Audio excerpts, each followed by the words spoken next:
Орой мэндийг хүргэе үзэгчтэй 30 ба 30 өдөр нэвтрүүлэг эхэлж байна. Нэвтрүүлгийн платинум ивент тэтгэгч сайн сайхныг санхүүжүүлнэ Голомт банк. За өнөөдөр бид гурван ярилцах баг болвол Филадельфи 76. За энэ багийн хувьд өнгөрсөн улирал маш өндөр хүлээлттэй байсан. Гэхдээ улиралд юу тохиолдсныг үргэлжлүүлэн хамтдаа ярилцгаая. За ердөө 24 тоглолтод хожил авсан.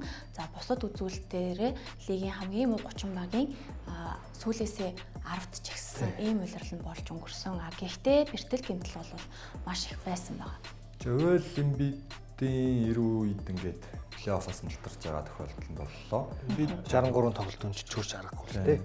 Түүнээс биш яг Эмбид бүх одод статустай болоод хоёр дахь хуулиалаас эхлээд плей-оффод тогтмол орж исэн.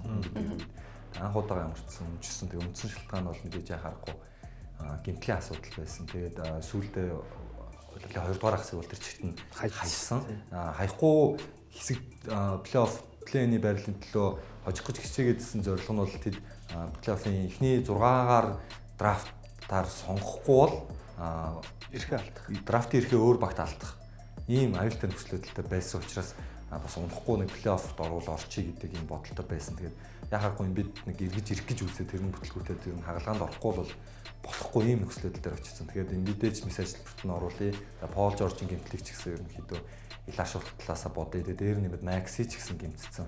Тэгээд Макси ч бас үлдээ гэмтэл гэхээс илүүтэйгээр үлрэглээ хийсэн учраас бараг амраацсан гэдгээр буруудахгүй.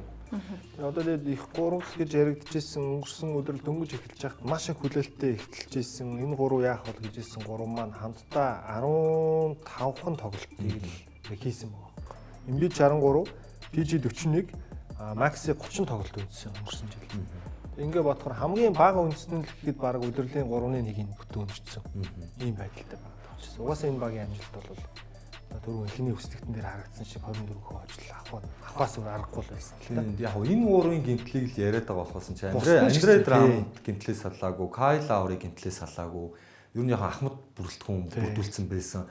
Яг Пол Жоржийн цалин техник мөнгөө зарцуулсан учраас сэлгээндээ ингээ Ахмад туршлагатай хямдхан ийм л тоглогчтой авчрах боломж байсан. Тэгээд тэдгээр тоглогчд нь хүртэл гэмтсэн.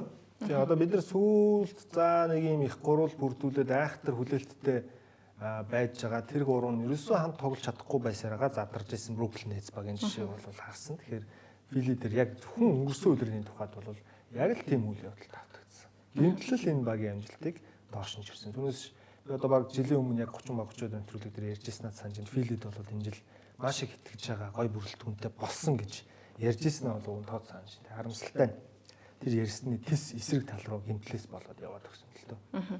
За Пол Жоржийн хувьд бол Эмбидийг бодох юм бол харьцангуй олон буюу 41-ийн тоглолтод оролцсон. За ер нь Филид зогцож чадах тоглогч гэдгээ ер нь нотолсон уу? Нотолж чадаагүй тий. Яг Пол Жоржийн тоглолтын арга барилыг мэдэх юм ер нь үзэгч маань ч гэсэн маш сайн мэдж байгаа. Ямар ч багт очсон. Ямар ч хувилбартай сагсан дээр зогцсон. Яг түрийн тоглогч зөв нэгээс нэг тоглолтыг дундаас шиддэг, гурваас шиддэг, хамгаалцаатай. За тэгээ карьерийн турш ингээд 5 ба түүнээс дээш дамжуулт 5 ба түүнээс дээш самбар авчих юм боломжтой ингээд олон тал тоглолттой ийм тоглогч. Тэгээд дээр нь одоо энэ багт илүү туршлагатай тий ба тоглооны баг 3 дахь сонголтоор ирж байгаа учраас хүлээлт их байсан л да. Тэгээ харамсалтай нь Эмбид эзгүүч ч гэсэн өөрөө их формутай удирдал нь байлаа. Тэгээд ер нь сүүлийн жилүүдийг хараад хад плей-офф гэхээр мөрнийх нь гэмтэл сэртэрчдэг гэдэг юм асуудлууд угаасаа сүүлийн хэдэн жил байгаад байсан. Дооч нас нь бас Ахмад болчлоо гэдэг. Бүтэн формтой удирдлын турш тоглолт яаж тоглох нь мэдэхгүй байна. Түүнээс довтооны гүйцэтгэл форм бол карьерийнхаа угаасаа руки удирдлаас хойш хамгийн муу удирдалд болсон л доо. Тэгээд яг түрүү Эмбидийг бодох юм бол олон тоглолтод гээд оролцсон гэж байгаа ч гэсэн энэ чинь яг удирдлын яг үндэ талд нь тоглосон. Болчиход байна л та. Тэгэхээр л Пол Жорж бол уг нь хүлээлт байгаад байсан. Харамсалтай тэр хүлээлтэнд гэмтэл за тэгээ бусад сайн тулгын маань хэлсэн асуудлаас болоод хүрч чадсангүй. Гэхдээ энэ жил дахиад тэр нэг өнгөрсөн жил эхэлж хахад удирдал эхэлж хахад байсан тэр найдлага тэр хүлээлт дахиад Фили дээр уг нь гарч ирж л байна. За багийн энэ 1-2 дугаар лидерүүд нь гэмтэлтэй байсан ч гэсэндээ за бас руки тоглогч Маккен их онцгой байсан ч гэсэндээ бас л гэмтсэн. За улмаар энэ багийн хувьд өнгөрсөн улирлыг анхаарал татах зүйл байгаа нь нийтдээ 30 тоглогчийг улиралд ашигласан юм байна. Ингэснээр лигт хамгийн олон тоглогч ашигласан баг болж бүртгэгдсэн. Тэгэхээр ийм л их гэмтлийн асуудалтай л байсан үйлрэл болцсон л доо. 30-ыг ашигладагтаа бас хэдэн өөр гарааны бүрэлдэхүүн гаргасан бол тий. Тэгээ бодохоор л яхах. Одоо баг нэг хэсэг Ябуселийн нуруунд дээр явлаа шүү дээ. Максэж гэмтсэн байх нь. Үйлрэлийн төгсгөлд болохоор оноо авалтаар Grimes тэр Grimes. Сэлгэнээс тоглох хэвээр хоёр тоглогч нь оноо авалтаар бага тэр хурж өгч байлаа. Тэгээд гэх мэтчлээ одоо тэгээд ерөөсөө танихгүй нэрс бол яг үнэндээ өчнөө байсан өнгөрсөн жил филийг бүрэлдэхүүн. Зарим нэг тоглож байгаа дараа их тэр ашиглахдаггүй гинт өөр тоглогч орж ирээд ч гэдэг юм ингээд ерөөсөө ямар хүн хэмжээнд тогтургүй байсныг нь энэ 30 гэдэг тооноос бид харж болохоор байна л да энэ баг. Үнэхээр хүнд нөхцөл байдалтай байсан гэдэг.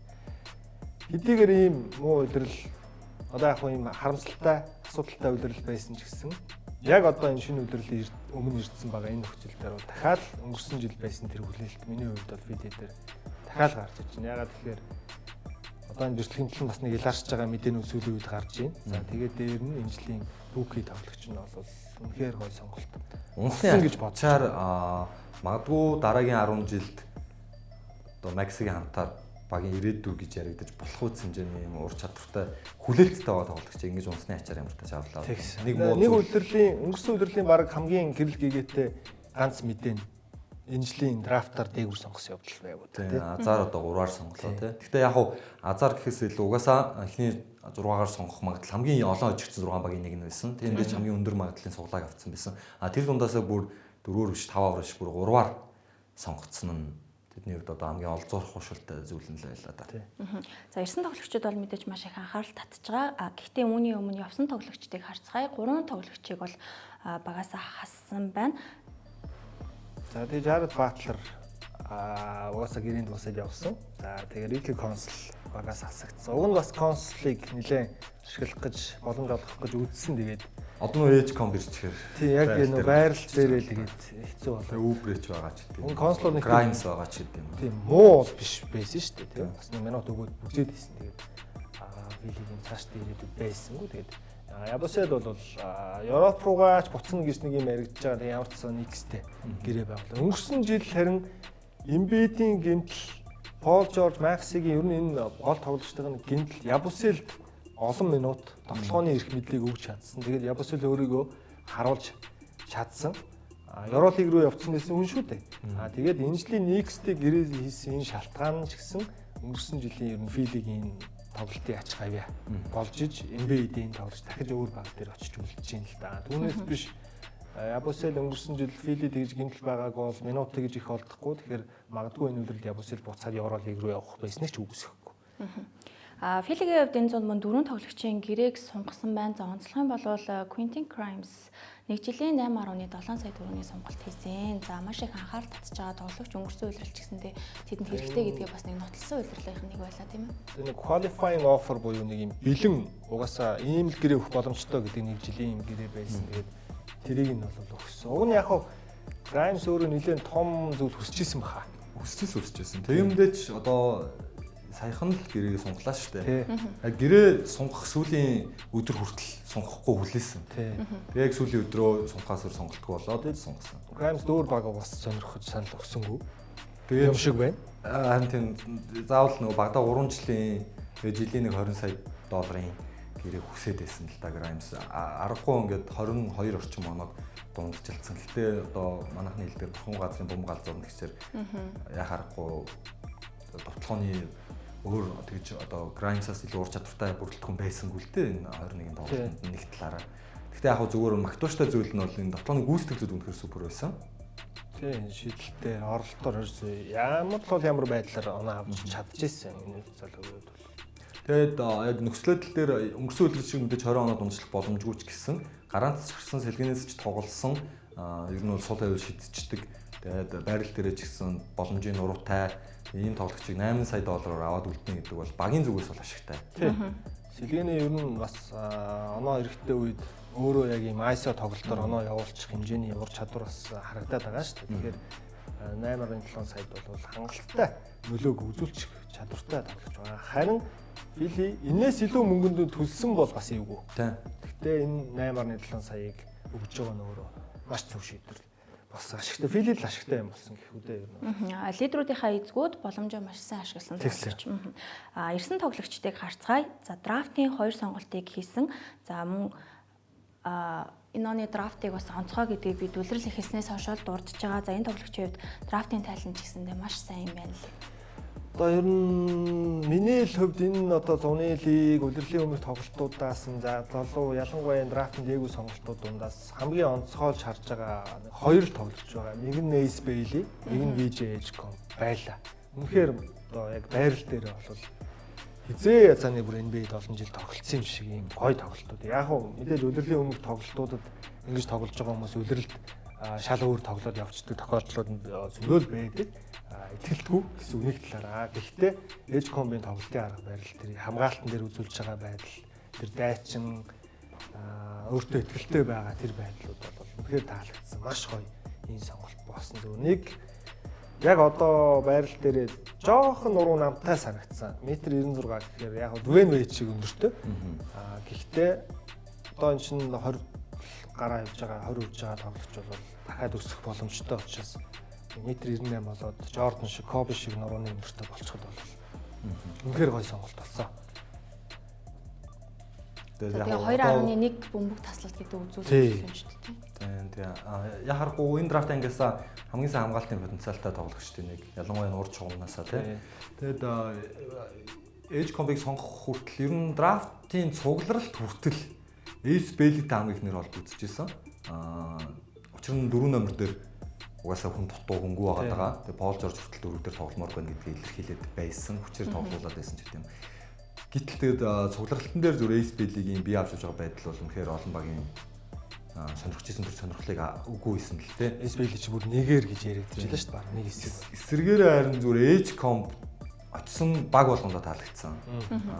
Скаутын тэмдэглэл дээрх ярианууд нь ерөнхийдөө батлагдсан. Тэгээд баг болгонд таалагдсан зүйл нь түүний яг хичээл зүтгэлийг л онцлоод байгаа юм л да. Талбай дээр гаргаж байгаа тэр эрч хүч энерги бүхнээ шавж тоглолдог тэр дайчин байдал нь багийнхан ч гэсэн дасгалжуулагчдын баг ч гэсэн их сургуулийн дасгалжуулагч нь хүртэл магтахтаа ингээд зүгээр өөрийнхөө нэг ч үг хэлэхгүй тоглолтын дээр үзүүлж байгаа тэр үйл хөдлөлөөрөө бусдыгаа манлайлаад багийн тоглолтыг сэргийчдэг юм. Талбай дээр ингээд явдаг зүгээр энержи гэдэг байгаа байхгүй юу? Тэгээ одоо зуны лигийн дөнгөж дебют тоглолтод одоо чинь Лас Вегасын зуны лиг дээр байлуу да. 28 он 10 самбар авч ирсэн. Дебют дээр шүү дээ. Дөнгөж ихний Ace Bailey эсрэг шүү дээ. Тий, VJ Edgecombe. Ace Bailey-гийн эсрэг тоглосон юм тий. За скаутын тайлангийн сонирхцгой. За Edgecombe болвол драфтын ангийнхаа элит түвшний ур чадвартай, тесрэлттэй тоглогч юм аа. Хэдийгээр 6.5 өндөртэй ч өргөн мөртэй, хурдтай, талбайд олон минут тоглох тэсвэртэй хамгаалагчаа. Түүний давуу тал нь оролт өсрэлттэй шидэлт байсан бол коллежийн урт улиралд 3 онооны шидэлтээ сайжруулж талбайн бүх хэсгээс оноо авах чадвартай, аюултай тоглогч болон хөгжсөн гайхалтай. За түүнтэй сайжруулах хэрэгтэй зүйл нь зүүн гарын тоглолт гэсэн байна. Бас түүний хамгийн том давуу тал нь эсрэг багийн шилдэг тоглогчдыг бүх хүчээр ажиллан хамгаалж олон удаа бөмбөг тасалдаг. Талбай дээрх хамгийн эрч хүчтэй тоглогч нь байж чаддаг бөгөөд зүтгэлтэй тоглолтоороо бусдыгаа үлгэрлэн манлайлж чаддаг. За бөмбөг эзэмшихээс эхлээд бусад чадвараа хөгжүүлэх шаардлагатай ч онцгой тоглогч болох бүхэл чадвар түүнд бий. За Wade шиг болох боломжтой гэсэн байна бас тийм. Юу надад энэ Марксон байна тий. Царай төрөх биеийн нэг тийм гүйж байгаа байдал хөгжил ч юм уу тэр юмнууд нь зөвхөн яг л Jimmy Butler харагдаад байна. Миний хувьд бол. Одоо ер нь дайчин байдал үйл хөдлөлөөрөө бусдыгаа манлайлдаг. Одоо тэрний нэг сошиал нэг бичлэг яваад байсан шүү дээ. Нэг багийнхантайгаа Азийн Ахмад Ли багийн лидер тоглогч зүгээр түлхээд Макс яахгүй зөрөгтэй тий. Байрлал ингээд дэмжээ цаана ингээ хараад тусгасаад байгаа тий. Тэр нэг сошиал дээр явж исэн бичлэгийг хараад ч гэдэм. Тэгэхээр Edgecombe бол миний хувьд бол энэ жилийн Rookie of the Year болоосоо гэж хүлээж байгаа. Яг хөө мэдээж Cooper Flag гэдэг том нэр урд нь байгаад байгаа болохоор зүгээр яг энэ тоглогчийн хувьд бол болоосоо л гэж би хувьдаа бодож байна. Яг хөө тийм шинэ тоглогчийн өрсөлдөөнд бол амаргүй хоххайг цэвэр статистик үзүүлэлт хардаг. Тэгээд импакт харуул Cooper Flag-ийн импактыг мэдээж гүйцэхгүй бах. Одоо чинь Max Embiid энэ төр тоглоод эхэлвэл те Royal-ийн хувьд ч гэсэн нөгөө талаас статистик харах юм бол магадгүй Ace Bailey Utah байх учраас их өндөр статистик үзүүлэлтийг дундчлаад илүү олон товтлооны эрх мэдэлтэй тоглоод ингээд зүгээр авчих магадaltaй болваа. Гэхдээ зүгээр Edgecombe бол зөв багт ямар ч гэсэн эрэг том нөлөөг авчирна. За ирээдүйд бол бүр ингээд ямар ч гэсэн одоо Jimmy-гээс хоош Sixers нэг ийм аавраатай тоглогч байгаагүй. Ер нь ганц дутагдаад байдаг. Ер нь жоохон нэг Sixers-ийн софт байгаад байдаг байхгүй юу? Жохон сул тоглолцтой. Тэгэхээр edge combo харин эсрэгээрээ нэг тийм нэг харизм байгаад байгаа. Ер нь Филиг ирээдүй гэж хараад байна уу те? Тэр нь Максийн хоёр л болж ах шиг байна те. За ингээд үзэгчдээ энд хүрээд Филадельфи 76 багийг онцлсон дугаараа завсарлуулан эргэж ирэхдээ бид багийн цалингийн зис болон гараа болон сэлгээний бүрэлдэхүүнтэй танилццгаая. Нэвтрүүлгийн ивент тэтгэгч хамтдаа төрүүлж болох нь Unitel Group.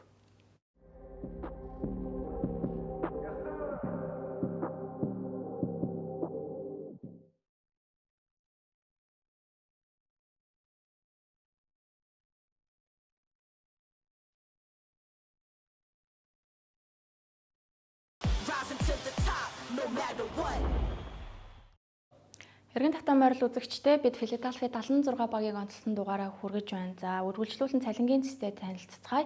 Уналт хийсэн багуудаас хамгийн өндөр цалинг тэд зарцуулж байгаа. Лигийн хэмжээнд бүр 5 орж байна. Хөрхий нөө гимтлээс шалтгаалсан болохоор одоо яалтай. Тийм унал Түүнээс шилжиж албаар төлөвлөж унаагаа болохоор тэгээд одоо энэ жил ч гэсэн төлөвлөгөө нь уналт биш л дээ. Яа гинтлэл л ерөөсөө хүлээж байгаа. Тэгээд яг хав нэг сайн мэдээ байгаа нь сая нээлттэй үзэгчтэй Sixers нээлттэй бэлтгэл хийсэн. Нээлттэй бэлтгэлд одоо Philadelphia хотын хөгжөөний эмччүүд үнэгүй орж үзэх хэрэгтэй. Тийм бэлтгэл дээр Joel Embiid өвдөгний хамгаалтгүйгээр Kawhi 5 контакт албан ёсны тийм нөхөрсөг тоглолтын дээр тоглосон гэдэг сайн мэдээ байгаа. Тэгэхээр ер нь Embiid удирлыг эхлүүлчих магадлал ер нь өндөртэй болоод ирлээ гэдэг Philadelphia хотын нийтлэл бичдэг те сонир сэтгүүлүүд дээр бол мэдээлэлүүд гараад эхэлсэн. Нэг тааруу мэдээ байгаа нь Пол Жорж одоо хүртэлцээд болно яг тодорхой бос байгаа. Хэвлэлийн хурал дээр медиа дэйн өдөр хүртэл ярьсан зүйлийг нь бол Sixers-ийн хөгжөөнд дэмжигчид болж байгаа ойлгоогүй. Би залуу тоглогчдоо хөгжүүлэх туслана гэдэг зүйл ярьсан. Тэгээд чи талбай дээр туслахгүй мó гэдэг шүүмжил их орж ирээд байгаа. Хаана туслах? Яг хаана туслах гэдэг юм бэ? Сэлгэнээс туслах гэдэг юм уу? Бэлтгэл дээр туслах гэдэг юм уу гэж тийм тоглосон, бүшилсэн яриануд бол орж ирж байгаа. Гэхдээ тэгээд Пол Жорж ярина яаж гимтлээс эргэж ирэх нү гэдэг дээр энэ багийн явуулал бас шийдэгдэн дээ. Одоо өнгөрсөн жил Rookie of the Year шагналд бас сайн өрсөлдөж ирсэн Jared McCain харамсалтай 12 сард meniscus өвдөгөө маш эвгүй хүнд гимтээгээд бүтэн хөлөөр тоглохгүй болсон. Ямар ч гэсэн бэлтгэлийн камп цуглахад бол дахиад тоглох боломжтой гэжсэн чинь 90 дахиад гимтсэн. Тэгээ одоо ер нь одоо эхний хэсэгт үзүүлсэн за Maxi сайн тоглоод дээр нь VJ-com яг одоо онцолж исэн шиг сайн тоглоод эхлэх юм бол Jared McCain гэдэг залуугийн байрал бол тун хүнд болж ирж байгаа. Дээр нь ингээ өөрөг хэмтчихээр энэ залуугийн нөхцөл байдал харин харамсалтайгаар энэ үлрэлт ч гэсэн нэлээд эвгүй байдал руу шилжиж их шиг байна. Ямар ч 4-6 7 хоног гэсээс одоо бол нэг гимтснээс 2-7 хоног өнгөрчлөө. Одоо нэг сарын дараа. Тийм. 11 сарын 20-д гарч ирэх бах. Тэгээд урт үлрэлт бол яг ашиглагдана л та тийм. За энэ үлрэлт хэд бэртэл гимтлээс ямартай ч гол тоглогчд нь ирээд хаана хүрэх үү? Тэрний дараагийн улирал баталгаад гэрээтэй тоглогчд нь хэд байна вэ гэдгийг хамтдаа харцгаая. За 9 тоглогч байгаа юм байна. Нийтдээ 172 сая долларыг бол зарцуулах нэ. Одоо ингээ нөгөө Пол Жоржийн нэг гимтлийн асуудлууд ингээ жил болгон байгаад ингээд ахаар агийнх нь 2 дахь өндөр цалин авч байгаа од тоглогч нь энэ нөхцөл байдалтай байгаад ахаар Филигийн хувьд жоохон эвгүй хэцүү зүйл нь энэ болчиход байна. Магадгүй 54 саяд зүгээр 90 сар бол тоглодог нөлөөгөө үзүүлцдэг тоглогч одоо зөндөө байна. Тэр тоглогч нар оронд нь байсан болоосой гэж одоо хаяа жишээ нь боддог. Тэгэхээр уг нь бол одоо лиг ер нь ингээ анзаархаар 3 одтой баг бол энэ их хоор болчиход байна. Дандаа 2 бол тоглогчтой. Тэгээ 3 дахь тоглогч нь одоо жишээ нь Warriors дээр ингээл харахад Steph, Jimmy гэснээр 3 дахь од нь Draymond тэр тоглогч нь 27 саяыг авч явах жишээтэй ч гэдэг юм. Гэсэн мөртлөө цалингийн зэс нь 200 сая аваа явцсан. Тэнгүүд Фили дээр болохоор 3 тоглогчийн цалин үндсэндээ нийлээд 150 сая доллар болчиход байна л да.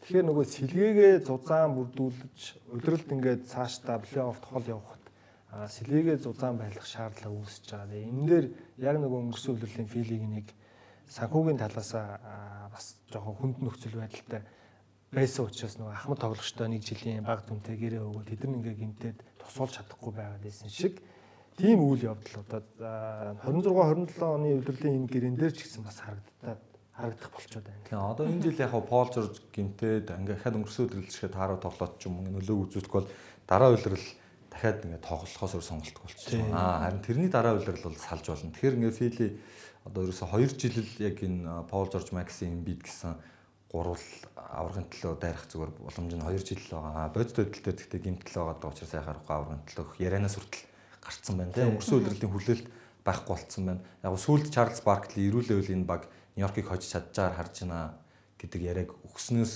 эс тооцвол өөр хэвлэл мэдээллийнхэн ерөн зөөр сэгсэрсийг төдийлөн тоохгүй байгаа даа.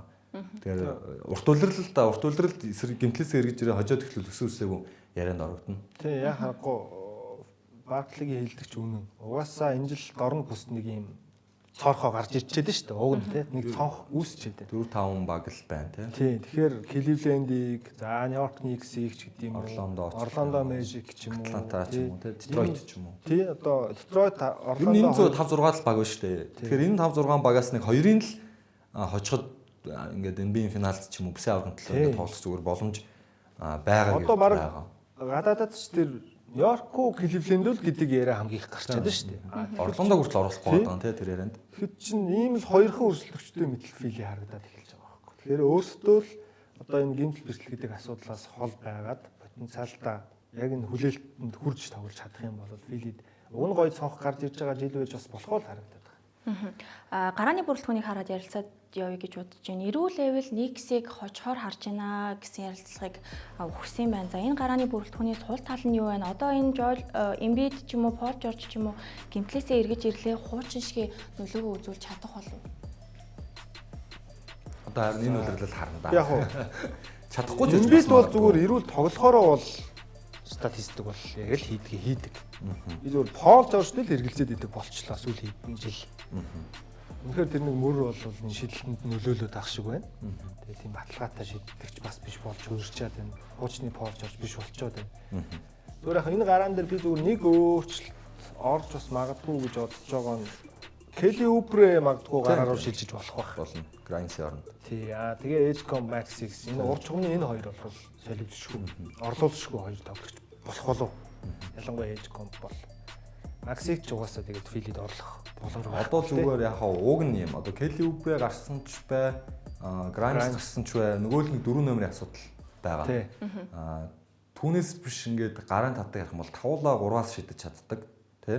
Өврөө орох юм бол тавуулаа бас хамгаалт нь муугүй. За тэгээд тавуулаа нэгийсэр нэг бас тоглох чадвартай. Тэгээд хурд байна гэдэг. Ингээд юмтай бүрэлдэхүүний хувьд бол бүрэлдэхүүн.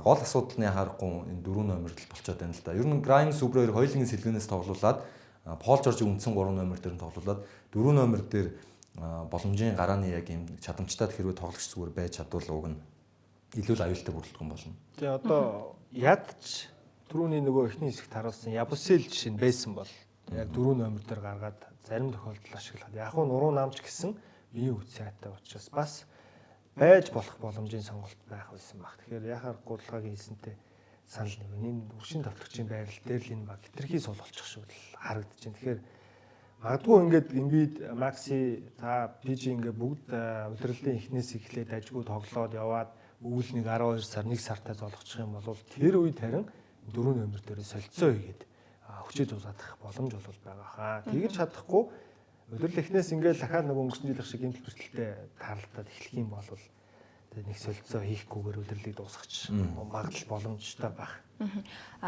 Гарааны бүрэлдэхүүний 2 тоглогч нь улирлыг яг хизээ эхлүүлэх нь тодорхойгүй ийм 2 тоглогч байгаа. Тэгвэл сэлгээний бүрэлдэхүүн хэр чанартай юм бэ гэдгийг үргэлжлүүлэн хамтдаа харцгаая. За сэлгээ уг нь нэрлэгдэж байгаагаар бол за Маккейн мэдээж байна. За тэгээ Упре яг дөрөв хэлсэн гараар орж гарч бас болно. Миний хувьд бол илүү нөгөө хамгаалах тал дээр харах юм бол Упрeg бас гараар хийж болохоор харагдаад байгаа. За тэгээд төвийн байрал Даден Бона. За тэгээд Justin Edwards гэсэн. Ер нь бол яг үнэндээ өөр багт бол 3-4 дэх сонголт болох үсэл энэ шиг тоглогч нар төвийн Embiid-ийн сэлгээнд Edwards-ийн Пол Жоржийн сэлгээ байх болчиход байна л та. Яг уг нь драмд бол байгаа. Тий. Тэгэхээр зүгээр драмдыг бодвол Дэн Боногийн тоглолтын үзүүлэх нөлөө нь их сайжирсан. Тэгээд энэ 100 сая бэлтгэлийн цугларалтын дээр хамгийн их магтуулсан тоглолтоо төвшөө хийж чадсан гэж магтуулж байгаа тоглогч Дэн Боно байгаа. Драфтын 2 дугаар төрөөр сонгогдсон тоглогч гэхэд өнгөрсөн өдрийн нэг гэмтлийн асуудлаас талбай дээр гарцсан. Тэгээд энэ 100 шигшээ угаасаа бас Олимпийн дэлхийн аваргын тэмцээнд оролцоод Туркийн багт бас муугүй сайн тоглолтыг үзүүлж ер нь бол Шингүүнийг бас амрааж исэн гол тоглогч нь болж чадсан. Тэгээд ингээд формтойгоор ямар ч гэсэн тоглож байгаа учраас гинтэлтэй насан ингээд ахмад болж байгаа Драмдын хажууд Боно арай илүү олон минутыг өгч арай илүү залуу тоглогчийн ирч хүчийг үзүүлж бас магадгүй.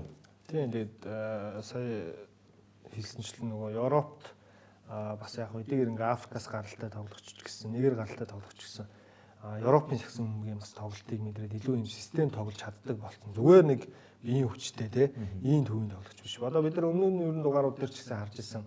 Европт тоглож байгаад тэгээд Америкт ирээд Америкийн коллежор дамжаад тэгээд NBA-д орж байгаа тоглогч нар бол бас ер нь удирдлагын тоглолтууд дээр харж байхад их тажгүй тоглоод байдаг. Тэгэхээр Бонод бол бас адилхан UCLA их сургуулиар дамжаад тоглолцсон, Шишоогта тоглолцсон, Европ тоглолцсон энэ залуу учраас тэр тал дээр энэ жил харахгүй төвчлөлтөнд сайн байгаа юм бол бас Эмбидийн сэлгэнээс нэг жоохон ч гэсэн гарын дагаад тоглох боломж байгаа болов гэж найдаж байна. Justin Edwards дээр бол угаасаа дөрөв талхаа маань хэллээ. Энэ 4 номер. Гараанч дээр сэлгэнч дээр ийм асуудалтай. Пол Жорж яг үндэ 3 номер буюу жижиг тоглогчийн байрлалын тоглогчийг ингээд нэг жоохон хүсээгүй байралтанд тоглуулахаас өөр нөхцөл байдалд орчод байгаа. Өөр аргагүй нөхцөл байдалд орчод байгаа болохоор яг аргагүй Вилиг ер нь гараа сэлгээний гол асуудал энэ 4 номерын хүчний тоглогчийн байрлал болж хувирж байна. Гэхдээ цалиндаа 170 саяыг зарцуулж байгаа учраас өвөл солилцооны цохоор бас ямар нэгэн тоглогчийг 4 номер дээрээ нэтгэхийг бас үгүйсэхгүй юм тийм ээ. За үргэлжлүүлэн нэг нүүрсийн тухай ярилцгаая. Түүнийг тойрж байгаа тасалжуулагчийн бүрэлдэхүүнд ер нь өөрчлөлт орсон уу? Орс ер нь ганц хоёр туршлагатай тасалжуулагч нар нь бол багийг орхисон. Гэхдээ нэг нүүрсийн өөрийнхөө сонгож оронд нь авчирсан хүмүүс байгаа учраас энэ дэр нэг нүүрс хэрхэн мэдчихэж байгаа бох. Тэгээд энэ жил магадгүй энэ тасалжуулагчийн Sixers-тэй яг цаашаа ирээдүйн урт хугацаанд байх уугүй юу гэдгийг шийдэх чухал удирдал нь байхыг ч үгүйсэхгүй юм өслөдөл дээр ирж байгаа. Ямар ч тач анхны ахлах тасалжуулагчийн удирдалтай NBA авраг болж чадсан. Хоосонгоо тасалжуулагч гэдгээ зарлаад өндөр босоогыг тогтоогоод тасалжуулагчийн замдаа эхлүүлсэн ирэх юм. Тэгээд сүүлийн хэдэн жил ямар ч Sixers байгаагүй хамгийн авраг авцсан тэгээд арай олон хөлбөр хэрэгжүүлдэг ийм тасалжуулагч гэж хам сайтаагаар нэгдсэн боловч тэгээд тасалжуулагчаас үл хамааран шалтгаанууд бас гараад байна л да. Тэгээд нөгөө гарт нь анх том хөзрүүд өрчөөд дундаас нь тэгээд нөгөө хөзрүүд нь ингээ байхгүй болчиход ахаар угаасаа тасалжуулагч юм яах вэ? Тэгэхээр одоо бүрэлдэхүүндээ байгаа бүрэлдэхүүндээ тохируулж л тоглолтоо төлөвлөн. Тэгэхээр гинтл бэртэл гэдэг зүйлийг одоо яалттай байлээ. Агуудад хамгийн том дайсан л болчиход байгаа зүйл дээ. Фили дээр харамсалтай нь ингэж олноороо ингэж урт хугацаанд тохиолдоод байгаа нь л сүүлийн 2-3 жил дээр бол яхахгүй харамсалтай зүйл болж хөрчөөд байна да. За Филадельфи 76 энэ багт тэгээд өнгөрсөн удирдлын хишгээ хүлээлтийг бол тавих шаардлагагүй. Яа тийм. За баярлалаа. Ингээд үзэгчтэй 30 ба 30 өдөр нэвтрүүлэг энд хүрээд өндөрлөж байна. Дараагийн дугаараар уулзцгаая. Баяр та үзэгчтэй. Баяр та.